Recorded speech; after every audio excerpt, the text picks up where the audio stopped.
One of the biggest interventions that we have done as the Ministry of Primary and Secondary Education is to capacitate and provide leadership courses. A school is what it is today because of the head of the school.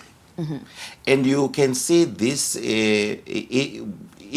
between schools that have got a radius of 3 kilometers. At one, they're serving the same community. At one school, everything is above board. The land is full, the furniture is new, there is internet, there is the facilities, the grounds are green. And I'm talking of rural areas.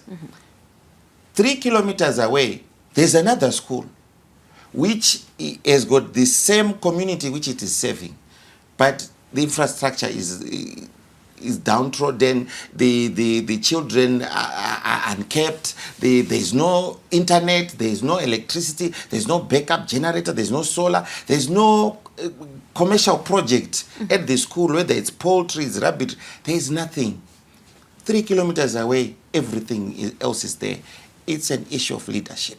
This is where we then have to remove some of the heads and then put them at other schools. And we also remove champion heads from the schools that they've upgraded. We take them to other schools that are lower and they bring them up. We've got champion heads who have rotated 5, 6, 7 schools and they left an indelible mark on those schools by raising the standards regardless of where they are, whether it's in the rural area, it's in peri-urban or it's in urban. It's a question of leadership.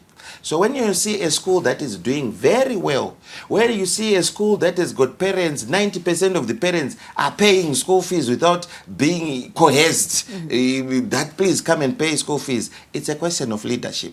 Where the leader is not in touch with the community, is not in touch with the teachers, or in touch with the pupils, that school runs down. And it's very easy for us to tell as the Ministry of Primary and Secondary Education. This is why we go on what we call joint monitoring visits.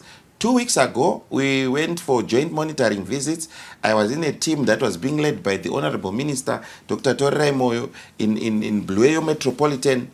We were visiting quite a number of schools, spending an hour here, 2 hours there. But at one school, we spent almost 3.5 hours. The reason why we spent 3.5 hours, we could see that everything was in shambles at that school.